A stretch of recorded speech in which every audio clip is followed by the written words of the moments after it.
Ya, kita sudah 1 tahun lebih terbentuk. Tepatnya kita tanggal 3 Juli 2023 sampai sekarang kita udah 1 tahun lebih. Selama aksi terbentuk itu yang pasti kita selalu gencar untuk melakukan edukasi atau melakukan literasi tentang hak cipta itu kepada seluruh khalayak. Terus lalu yang utama adalah bahwa ada beberapa kasus-kasus pelanggaran hak cipta yang harus kita bantu untuk advokasinya. Jadi advokasi baik penyelesaian masalah, lebih kepada penyelesaian masalah di performing right ya, lebih ke arah situ. Walaupun memang ada beberapa masalah mechanical right yang bisa kita bantu atau kita bisa bantu untuk mediasi maupun untuk menyelesaikan permasalahannya, tapi kita memang lebih fokus ke performing right untuk live concert.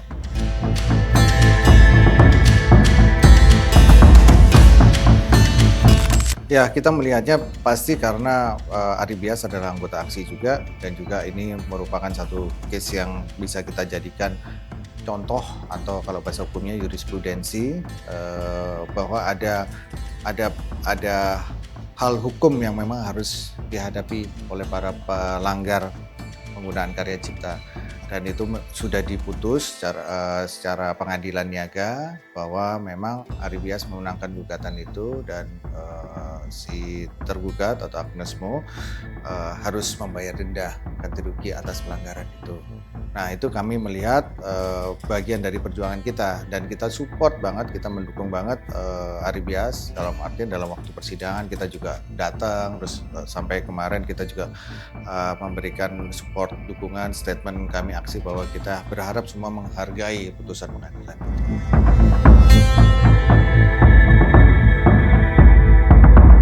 Ya, kita terus terang aja kita surprise juga ya. Jauh hari sebelum putusan pengadilan itu bahkan dari LMKN juga sempat mereka ikut preskon, terus mereka menyampaikan kepada Ari Bias bahwa silakan Ari Bias untuk mengajukan gugatan ke pengadilan karena memang ini sudah terbukti bahwa ada terjadi pelanggaran hak. Dan sampai kemarin setelah putusan pengadilan, terus habis itu setelah putusan pengadilan itu keluar, terus habis itu mulai ada statement yang seperti ini, kita melihat bahwa LMKN cenderung bahwa mereka menghargai putusan pengadilan ini, dan kita juga surprise ternyata untuk hal ini LMK dan LMKN juga mensupport, memberikan dukungan bahwa ini memang sudah jelas bahwa memang ada pelanggaran hak. Dan ini kita nggak bisa lagi untuk berargumen, untuk berdebat kusir soal ini di sosial media bahwa ada friksi antara pengguna lagu dengan pencipta lagu. Itu saya rasa sih udah kita hindari aja sih sebenarnya.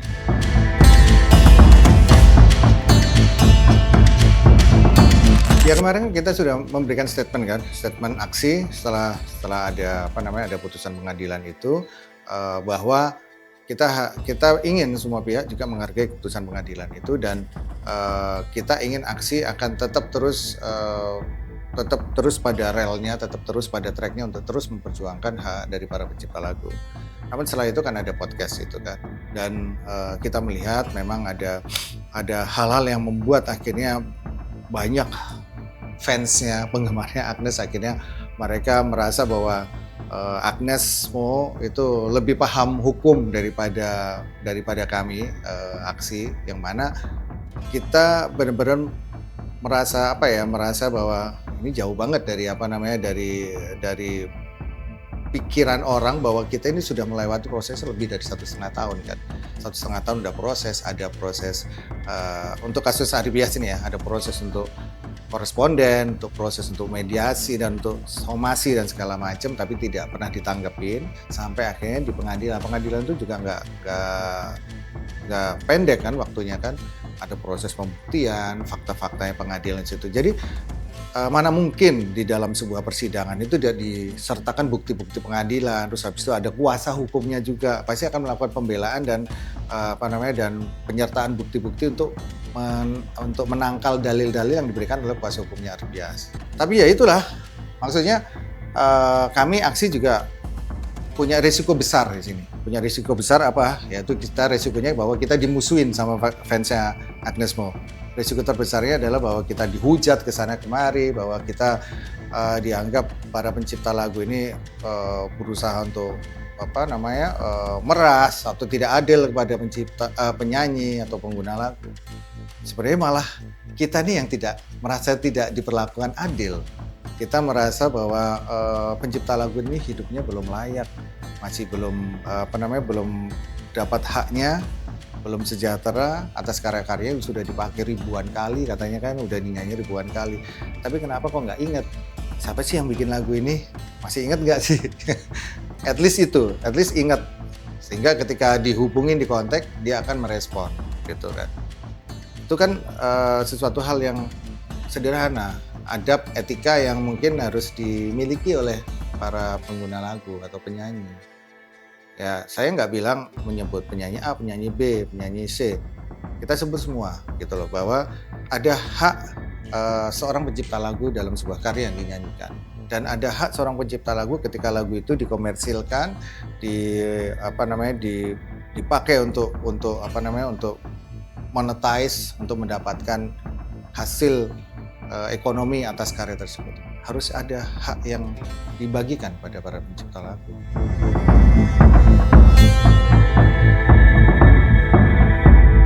Ya, kemarin kebetulan aja pas waktu kita preskon itu Om Kinan datang untuk memberi support pada aksi dan memberikan motivasi lah buat teman-teman, karena Om Kinan kan senior ya, lebih senior daripada kami yang junior ini, dan memberi support dan dukungan. Dan ternyata memang Om Kinan memiliki masalah juga tentang masalah mekanikal, tapi ya lebih pada masalah pelanggaran atas karya cipta di rekaman.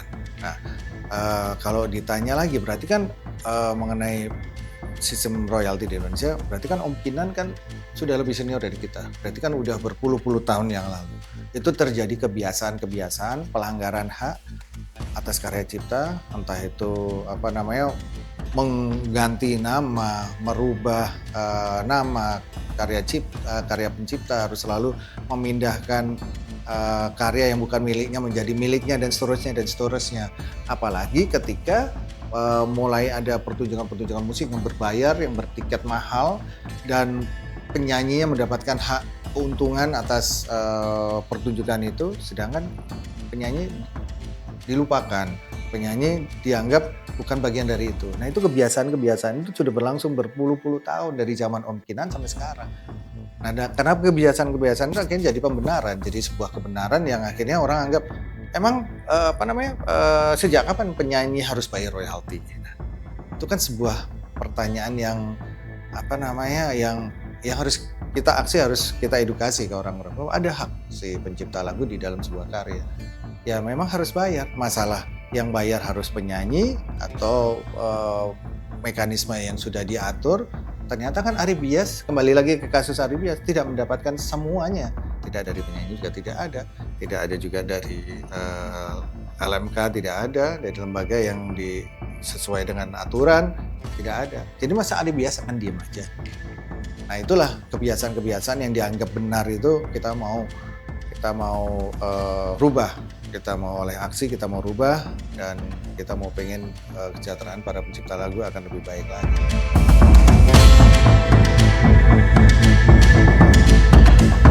Ya, semua orang berhak untuk mengklaim bahwa ini lagu gua, ini lagu. Sama juga kayak seorang, taruhlah kayak penyanyi yang kayak Celine Dion gitu. Dia bilang bahwa lagu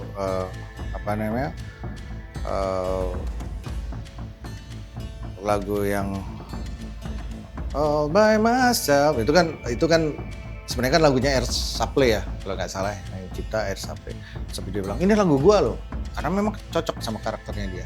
Tapi kan harus dibuktikan yang menciptakan siapa, yang membuat lagu itu siapa. Memang yang membuat terkenal memang Agnes Mo, tapi kan ada sebuah cerita di situ. Jadi ini ada ceritanya Ari Bias, bahwa lagu itu adalah sebagai sebuah transformasi Agnes Mo dari penyanyi cilik jadi penyanyi grow up, penyanyi dewasa, pakai lagu itu Bilang Saja. Sehingga akhirnya lagu itu jadi lagu yang wajib dibawakan oleh Agnes Mo. dan itu udah dibawakan terus-terus seperti yang disampaikan di foto, dipakai ribuan kali nyanyikan. Sehingga akhirnya terbentuk merasa bahwa itu adalah lagu gua juga. Itu lagu gua loh gitu. Nah, itu pemikiran yang harus kita luruskan bahwa mechanical dengan performing itu hal yang berbeda. Jadi hak pencipta lagu itu ada dua, hak mechanical dan hak performing. Performing right itu hak pada pencipta lagu ketika lagu itu diputar atau dinyanyikan di muka umum, di hotel, restoran, kafe, di mall dan lain-lain, di karaoke. Terus selalu untuk live konser itu kan di muka umum juga. Dan mechanical itu adalah hak pencipta lagu di media yang dipakai untuk menyampaikan atau mendistribusikan lagu itu, seperti kayak zaman dulu ada kaset, CD, piringan hitam dan segala macam. Tapi sekarang kan udah streaming, platform-platform digital. Jadi itu hal yang berbeda. Ketika dia bilang bahwa dia mendapatkan lagu itu dari label, terus selalu label sudah membayar kepada pencipta lagu, terus ke penyanyi, bukan berarti berhenti di situ saja, bukan berhenti di transaksi, tapi ada hak moral. Hak namanya si pencipta lagu, Ari Bias di lagu Bilang Saja itu, dan hak ekonomi. Ekonominya ada dua, mechanical sama performing.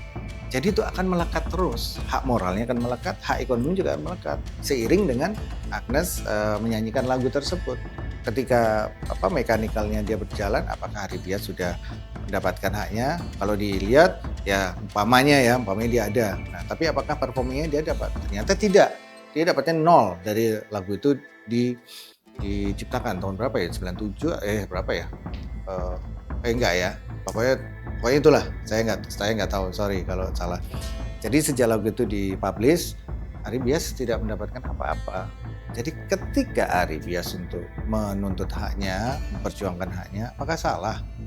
Sekarang kita kembali, etikanya, adabnya yang salah itu pencipta lagunya atau nyanyinya.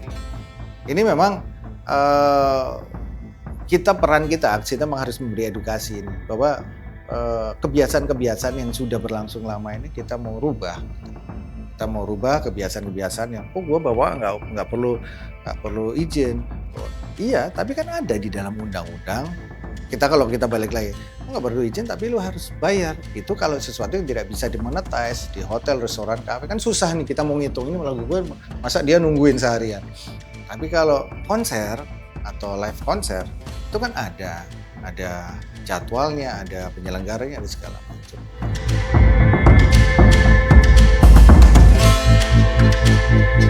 Tidak ada yang menumbalin dia, siapapun itu, entah itu Agnes Mo, entah itu penyanyi yang lain, sebutlah kalau umpamanya ada Bunga Citra Lestari atau mungkin Vidi Aldiano atau mungkin Afgan atau mungkin siapapun yang menggunakan karya lagu orang lain. Nah, yang saya sebutkan tadi adalah penyanyi-penyanyi yang memang bukan pencipta lagu ya. Kalau kayak Tulus, kayak Benadia kan mereka menyanyikan lagu karya mereka sendiri. Itu selama itu mereka terbukti mereka melanggar hak cipta, ya mereka akan tetap berhadapan dengan hukum yang berlaku di sini. Hukum yang berlaku kita acuannya adalah Undang-Undang Hak Cipta. Kembali ke situ. Itu berarti tidak ada yang ditumbalin. Jangan merasa bahwa dia punya nama besar, lalu dia merasa orang memanfaatkan nama dia untuk mencari keuntungan atas itu. Tidak, kita tidak mencari keuntungan, kita memperjuangkan haknya si pencipta lagu. Terus selalu apakah ada hidden agenda di situ? Hidden agendanya tentang apa? Kalau hidden agenda kita bukan hidden agenda, kita terbuka. Kita perang terbuka terhadap penyelewengan atau pelanggaran atas karya cipta. Tidak ada hidden agenda. Kalau atas sebuah platform, kita tidak menjual platform. Kita akan menggunakan platform untuk diri kita. Tidak ada yang akan kita jual kemana. Siapa yang mau membeli platform? Kita tidak akan menjual. Kita akan menggunakan untuk para pencipta lagu ini, bukan untuk siapa-siapa. Kita akan membuat ini supaya transparan, supaya jelas, supaya terang benderang. Tidak akan ada lagi teriak sana teriak sini bahwa terjadi pelanggaran, ada penyelewengan atas karya cipta. Tidak. Jadi kita tidak ada urusan dengan menjual dan jual beli apa segala macam. Tidak, kita menggunakan itu untuk para pencipta lagu. Biar paham ya. Jadi bukan menjual. Jadi jangan menuduh karena kita tidak tidak segan-segan untuk terus akan bersuara tentang ini gitu. Masalah adab dan etikanya dulu yang kita angkat gitu. Itu tadi kan Dani ngepost di Instagram adab dan etika bahasa Arab dan bukan, adab dan tepo seliro. Tapi kalau kita kan adab dan etika ya.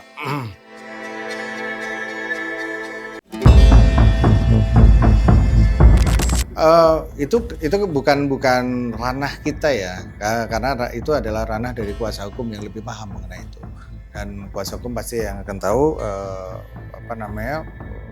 langkah-langkah selanjutnya seperti apa dan juga strategi seperti apa yang nanti akan ditempuh. Kalau kami hanya lebih kepada mensupport, lebih pada mendukung para anggota aksi untuk selalu aware dan selalu memperjuangkan haknya.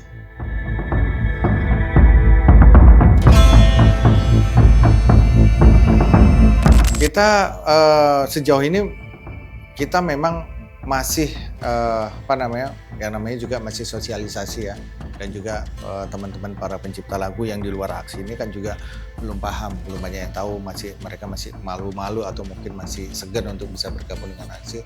Yang kita lakukan adalah bahwa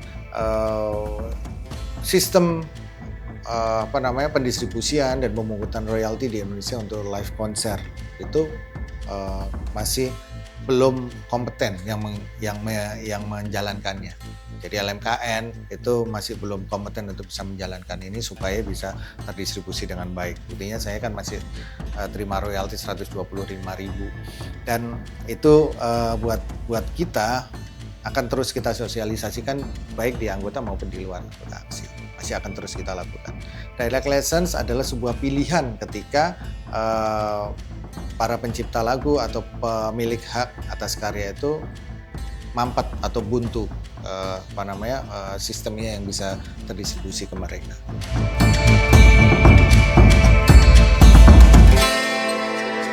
Jadi sebenarnya rumusan itu memang kita buat supaya tersistem dengan baik sebenarnya, dan kita tentunya kita melewati pemikiran-pemikiran dan dasar-dasar. Kalau umpamanya royalti itu kan, kalau royalti pencipta lagu itu yang umum kan umpamanya 9% gitu kan, yang digital gitu, yang mechanical. Kalau yang untuk yang direct license untuk live concert ini kita buat kita buat aja 10%, lebih gampang hitungnya. Dan juga itu kan nanti akan ada ada pajak juga di dalamnya supaya akan lebih mudah untuk cara penghitungannya. Dan itu memang kita melewati proses diskusi yang cukup panjang dari para pencipta lagu, dan kebanyakan para penyanyi atau pengguna yang sudah melakukan direct license pada pencipta itu mereka tidak keberatan. Dan juga ketika ini kita sampaikan sistem kita kepada penyelenggara, pada IO, backstager, asosiasi IO, backstager, vendor dan segala macamnya, mereka malah support, mendukung tentang ini direct license ini. Karena buat mereka tidak mau ribet lagi, bayar ke LMK ternyata tidak dikasih ke pencipta, bayar LMK ternyata tidak ada transparansi dan segala macamnya. Dan mereka akan lebih aman karena penciptanya juga happy, si penyelenggaranya juga tidak perlu ketir-ketir lagi, khawatir lagi nanti pas waktu habis konser ditagih sama LMK. Kita mau pengen direct license ini dilakukan sebelum konser atau sebelum acara ini berlangsung. Selama ini kan setelah acara yang dilakukan, setelah tiket terjual baru di ini. Nah, kalau kita masih ikuti aturan itu, kembali lagi ke kasus-kasus sebelumnya yang terjadi. Kenapa penyanyi tidak memastikan itu? Adabnya, etikanya. Pencipta lagunya udah dibayar belum ya ini royaltinya? Apakah ini sudah dibayar belum ke pencipta lagu? Nah, kalau itu bisa jadi sebuah bagian dari riders, semua penyanyi semua kompak bahwa hak pencipta bisa diberlakukan di situ, seperti layaknya mereka meminta riders pesawat bisnis kelas, mereka riders untuk dalam kota mereka harus pakai Land Cruiser atau pakai Lexus Alphard dan segala macamnya, hotelnya bintang 5. Kenapa untuk pencipta lagu mereka lupa bahwa mereka menggunakan karya pencipta lagu? Itu aja sih, kan simple, sederhana. Masukkan itu jadi sebuah bagian dari monitoring untuk para pencipta lagu. Sebenarnya gampang sebenarnya. Kenapa kok sekarang saya jadi bingung? Kenapa kok pada bersinggungan antar penyanyi sama pencipta lagu?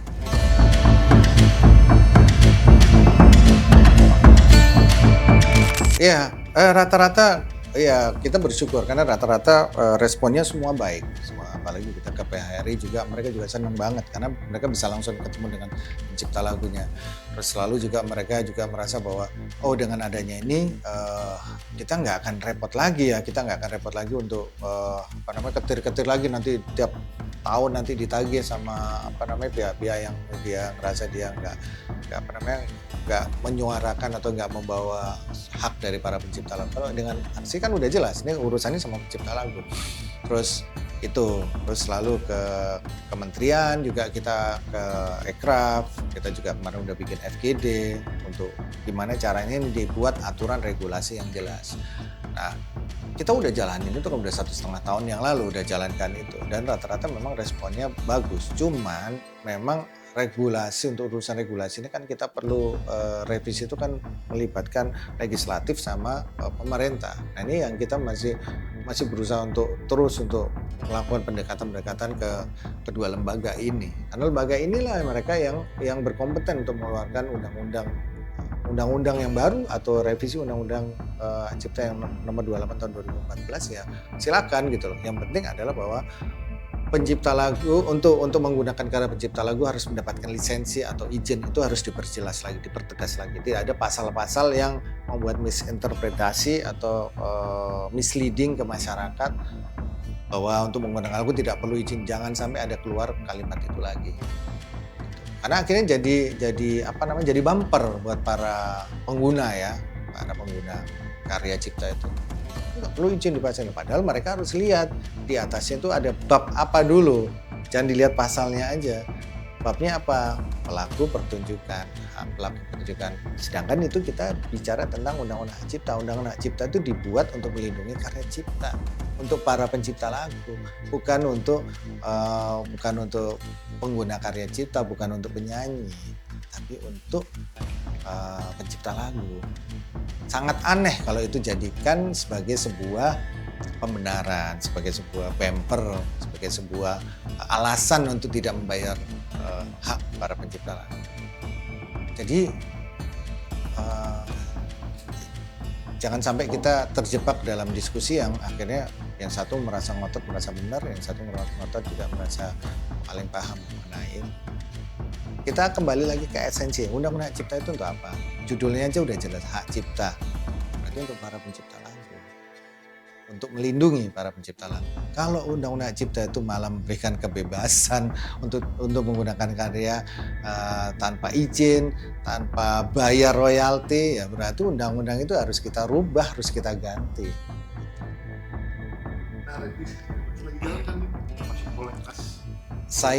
Kami tidak pernah dapat undangan atau belum pernah dapat undangan untuk ikut menjadi bagian dari itu. Kami ingin banget, kita udah sampaikan berkali-kali di Instagram, saya juga udah sampaikan kalau umpama inisiatornya ada Teh Meli sebagai anggota Komisi 10 DPR RI, tolong ajak kita untuk berdiskusi, memberikan masukan, mengawal supaya undang-undang cipta itu nanti ketika sudah dirilis, sudah diresmikan, itu memperjuangkan hak cipta para pencipta lagu juga.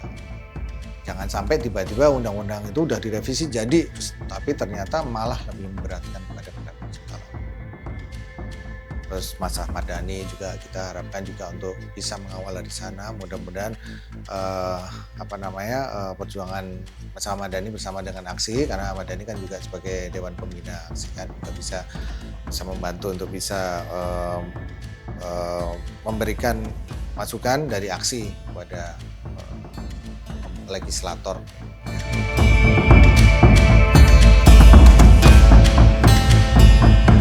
Ya, digabungkan dengan itu kalau nggak salah itu bulan Juni tahun 2024 yang lalu itu dirilis kan. Terus kita merasa bahwa kita tidak dilibatkan karena kita sebelumnya kita perjuangan kita udah lama. Kita untuk perjuangan supaya direct license kita sistem yang integrasi itu bisa di-embed-kan atau diintegrasikan dengan OSS perizinan satu pintu. Tapi terakhir kemarin info terakhir OSS perizinan satu pintu ini belum bisa difungsikan gitu loh. Dan ya kita tinggal menunggu. Kalau umpamanya itu bisa difungsikan, akan sempurna sekali, akan ideal sekali ketika digabungkan dengan direct license dari platform Aksi itu.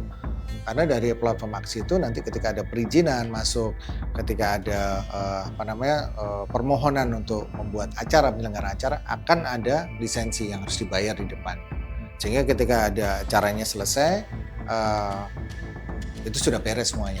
Jadi izin, lisensi, bayar, habis itu nanti keluar izin keramaian di kepolisian.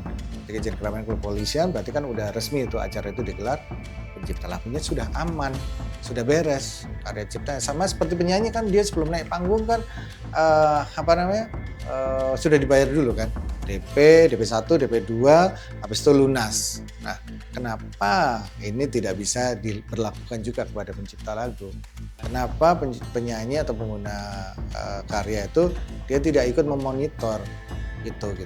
Itu yang mau kita edukasikan terus.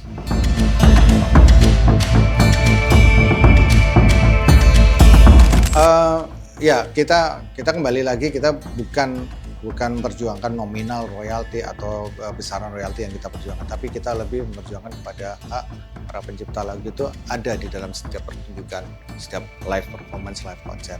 Sekarang ini kita fokus ke situ dulu, karena ini masalah ini kalau kita nggak selesaikan dari sekarang, kita nggak bereskan dari sekarang, kesepakatan atau resolusi yang baru atau konvensi yang baru yang pertemukan antara stakeholder bareng penyanyi, pencipta lagu sama penyelenggara acara. Udah kita bertiga aja, penyelenggara dan penyanyi dan pencipta lagu bikin ekosistem, terus habis itu sepakat dalam konser-konser itu seperti apa, bayarannya seperti apa, ini segala macam. Jadi sudah itu aja sebenarnya yang kita harapkan itu. Jadi konvensi, kesepakatan, agreement antara tiga pihak. Nggak usah ada campur tangan lagi yang lain, karena di situ akan terjadi peer to peer kan. Jadi dari penyelenggara, dari penyanyi sudah oke, mereka akan melakukan pembayaran kepada pencipta lagu. Jadi kita fokus ke itu dulu. Nanti kalau umpamanya pelanggaran-pelanggaran yang lain itu memang akan ada di situ kan. Ada di mechanical, ada pelanggaran master, ada pelanggaran mutilasi karya, ada pelanggaran perubahan nama pencipta dan segala macam, itu banyak banget di urusan mechanical itu. Itu juga akan kita advokasi. Tapi sekarang Aksi itu lebih fokus kepada live performance konser.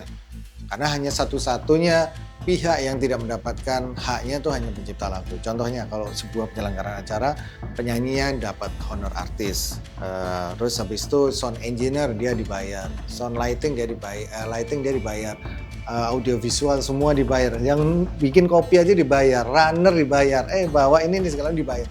Pencipta lagu hanya yang nggak dibayar, yang tidak mendapatkan haknya. Jadi itu aja, kita mau ngetuk hati teman-teman semua. Perhatikan bahwa ada hak seorang pencipta lagu di dalam sebuah karya yang dinyanyikan.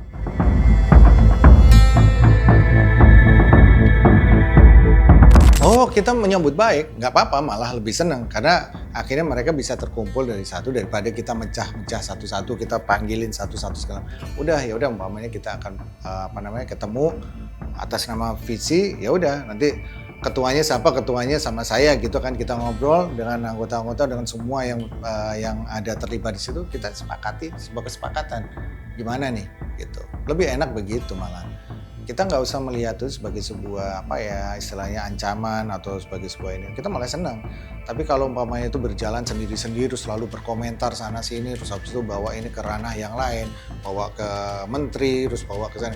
Kasian juga saya sebenarnya sama penyanyi-penyanyi, mereka nggak paham bahwa mereka sebenarnya juga apa yang mereka suarakan itu apa gitu loh.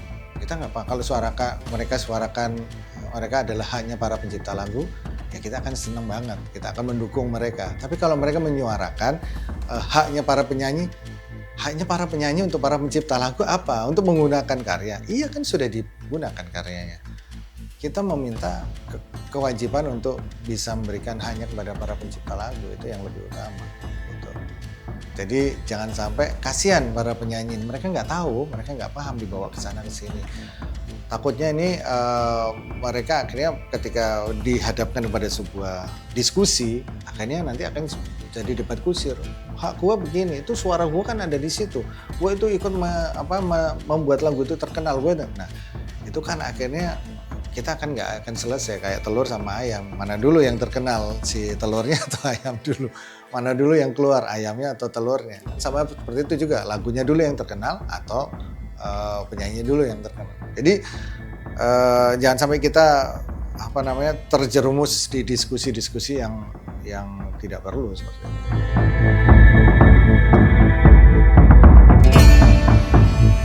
Ya, saya rasa tidak ada pertarungan antara penyanyi dan pencipta lagu, tidak ada friksi atau gesekan antara pencipta lagu dengan penyanyi. Kita harapkan adalah para pencipta lagu itu mendapatkan haknya, hak yang sewajarnya, nggak berlebihan. Terus tidak perlu lagi digoreng-goreng pertentangan antara pencipta lagu dan penyanyi. Kita menghargai para penyanyi atau pengguna karya itu bahwa mereka sudah membuat lagu itu menjadi bagus, menjadi enak. Karena it's not about the song, it's about the singer. Kita paham tentang itu. Jadi makanya kita paham ketika kita membuat lagu, kita cocoknya lagu ini untuk penyanyi ini, penyanyi. Karena kita tahu bahwa lagu itu akan menjadi bagus, akan menjadi meledak ketika si penyanyi yang tepat untuk membawakan karya itu. It's not about the song, but it's about how to sing the song. Nah itu. Nah berarti kan ada simbiosis yang sama saling menguntungkan. Tapi ketika keuntungan itu didapatkan oleh penyanyi sendiri dan pencipta lagunya diabaikan, dinafikan, ditepikan, tidak dianggap hak dari para pencipta ini, makanya kami bersuara. Jadi sekali lagi tidak ada pertentangan, yang ada adalah bahwa pemahaman atas etika, pemahaman atas penghargaan atas hak atau penghargaan atas karya cipta itu yang belum ada di sini.